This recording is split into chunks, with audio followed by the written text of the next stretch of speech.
by Jasmine, or PBJ. I'm Jasmine, and this is where our audio cut out, but come and join me as I do another plant tour with the Denver Plant Club's one and only Kim, who is the manager at the store.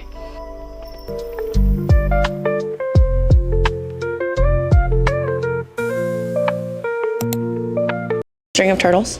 And as you know, we just chopped up our string of bananas, so it's heartbreaking. So we might check this guy out soon. We lay everything out so that the plants receive the proper light that they need. So you'll notice up front, obviously these are plants that need a lot of direct sunlight, and we're west facing, so especially during the summer, lots of bright light in here. We do have some grow lights around too that helps with that, especially for some of the ones that we can't fit up here, which is nice. And then this is our bright indirect section for plants. So they get a lot of bright light, but not anything direct, which is good. So then this wall hosts a lot of our products that are from Mexico and from elsewhere as well. So you'll notice we're really known for these face planters, these head planters. They're handmade in Mexico. They're really amazing. It's just a really small group of 4 individuals that hand makes all of these, and they're all just a little bit different. So a lot of the time people come in and pick this style, and then they're like, oh, can I compare it to a different one? And sometimes one looks happier than the other, and it's really cool. So we love them, and we love the whole mission that they have with their products. What is it, the company called, or the group called? HeadPlanter. HeadPlanters. Yeah. I like that. And so... Oh, right there. Literally. Yes. Yep. So the founder, he is actually a famous sculptor in Mexico. He has his workshop where these head planters are made. And then within that workshop, it's those 4 individuals that hand make all of these pots. But in addition to that, he also lets them use that workshop space and a lot of his resources to go about their own personal projects, which is really cool. And it's just a really great, supportive community. And just the fact that he allows them to use that space for outside projects was really nice too. I really like that. I was looking on y'all's website because I saw that sustainability was a huge part of everything that you guys do. Yeah. So when it comes to purchasing the plants, are there specific sellers that you go to? Yes, absolutely. That's one of the number one things that we strive for. We just want to make sure that everything we have in store is eco-friendly and supports fair trade. We also have these candles and room sprays. They are made with fully non-toxic essential oils. And then a lot of our fertilizers too, they have ingredients that are safe for pets and kids.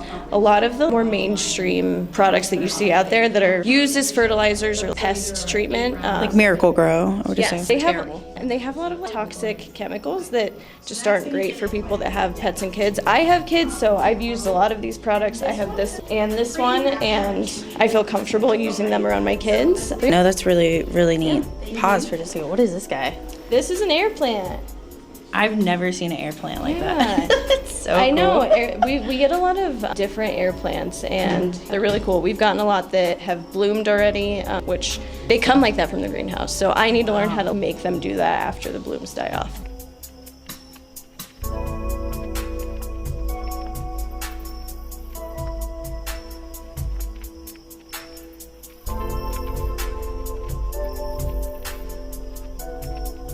This wall has a lot of the same just ideas in mind when it comes to sustainability. So these pots specifically, these Canzo pots, they're made with recycled agriculture products. And I actually want to show you some of our other ones up close. But so this one is wheat husk.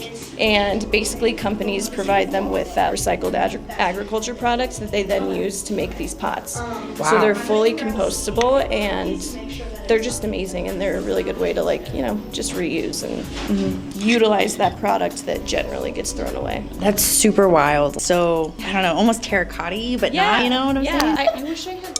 See, I was like, actually. So, these 2 are probably my favorite. So this one is rice husk. Oh, yeah. And you can actually see the rice grains and feel them, so that is beautiful. I just love them. It's a really cool way to see exactly what your products are made out of, and just know that they have that sustainability and eco-friendly. They are US based. Okay. Wall is from Mexico.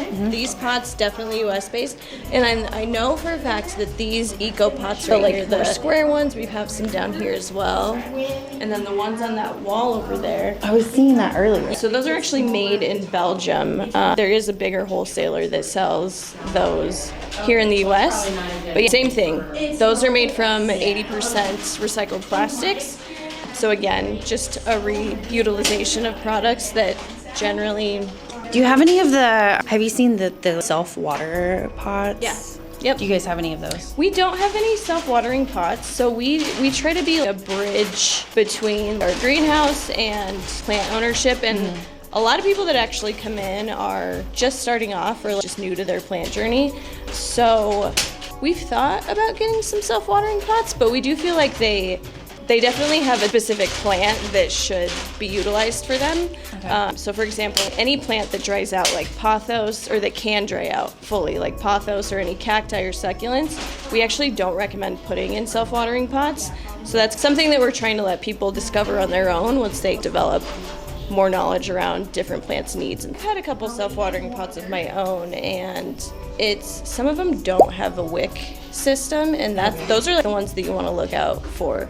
A lot of the time you get a pot and then they come with a taller saucer and you just set it in there, and if that whole pot is submerged, it's going to eventually drown the roots. So there are some places that sell not so great self-watering pots, and so we're on the lookout for some that we could potentially sell here. So we'll see. I've gotten into them myself and I really like them. That's super good to know. So a big part of what I'm doing, right, is I'm just a regular plant mom wanting to become a plant collector. So I have monsteras and I've had them for a while, and monsteras are so they're so easy. So I was like, it's really time to challenge myself. And so that's one thing that I was like, I really need to connect with the community to see what am I missing and how can I learn more? So, which is really cool. So I appreciate that knowledge. You see this guy? You mentioned monstera. I know, oh my gosh, insane. Is this a new leaf?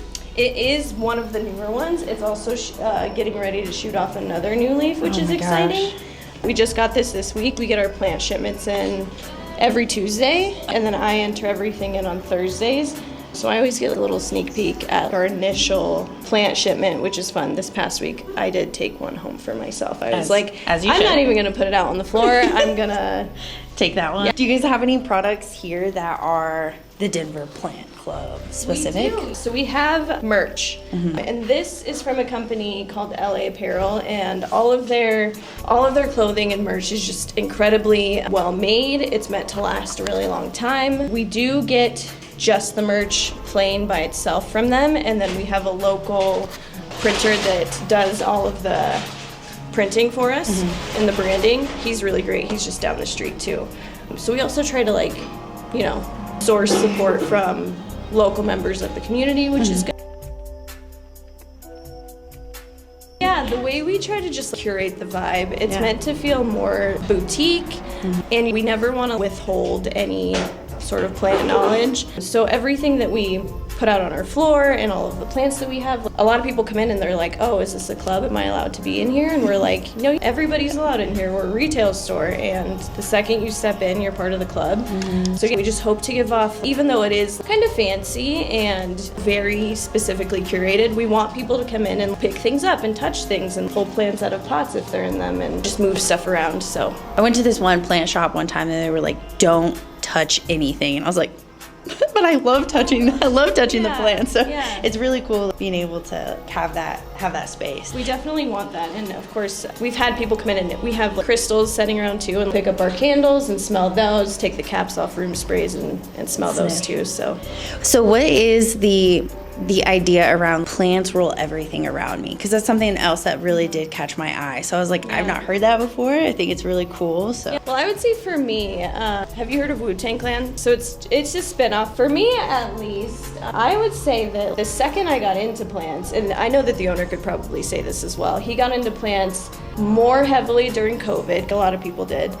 And I think just the second that both of us started caring for plants and started just learning more about them, it definitely consumed our lives to the point where we were like, I have to start a plant shop, you know what I mean? I used to be a 6th grade math teacher, and then I had 2 kids, and I was sad to leave teaching, but I still needed to do something with my time. So getting to hang out with plants all the time and just be in this type of environment has been amazing. And so now I have tons of plants at home. I work with plants, obviously. I'm constantly thinking about them, and it really holds true to our tagline. So the owner, before him and I met, he had a lot of the primary logos made beforehand. So this had been made from somebody in Bali, this skull cactus logo, and then same with the Mary holding a cactus. So those he had made when he started to envision what this could be. That was part of what he wanted to include in the branding. I designed the plants rule everything around me and like that curved text. So yeah. Yeah, very cool. Well, I've got two more questions for you. Perfect. What would you say is your favorite plant that you've come across thus far?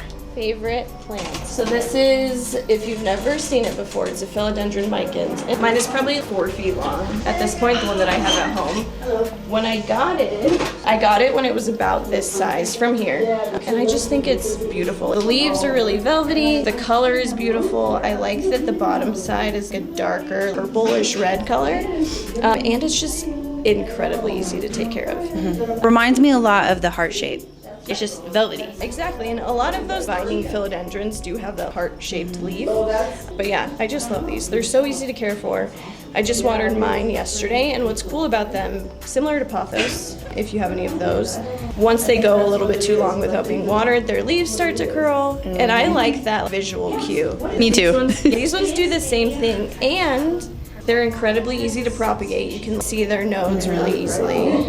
I just think they're beautiful. I like that. I love monsteras too, though. I know, they're so pretty. I really need to get me a Swiss leaf because I think that they're just so beautiful. But I saw that in this shipment that you posted the other day. I was like, oh, I might need to get that. I've actually been like trying to grow my Hoya collection. Do you guys have any Hoyas in stock right now? We do. This one, which we've gotten, I think 3 of those now. This one, I don't exactly know how to say it, but can you read the name? I don't know. Yeah, That's a good one. Like Yeah, no, I like that. We've sold a bunch of those recently, and they're just, I think they're beautiful. The shape of the leaf is really nice. Oh, yes. I saw this the other day at another Yeah. plant shop, and I was like, I want to get my hand. We love that. It's gorgeous. And then, have you seen the Hoya compactus? I actually have one, and I've had it for about 3 years. It wasn't under a grow light. I put it under a grow light, and it's been losing its mind. And I was like, oh, here's something to learn. They love bright lights. Oh my gosh. So we do try to keep ours under grow lights. That one that we have over there. It's huge. They're so easy to care for too, because you can let them dry out. They bloom.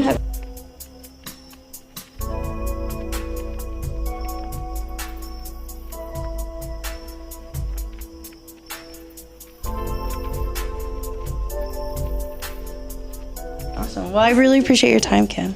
Cool. This was fun. Editor Jasmine here. I just wanted to say thanks again for another amazing video here on PBJ. Bye.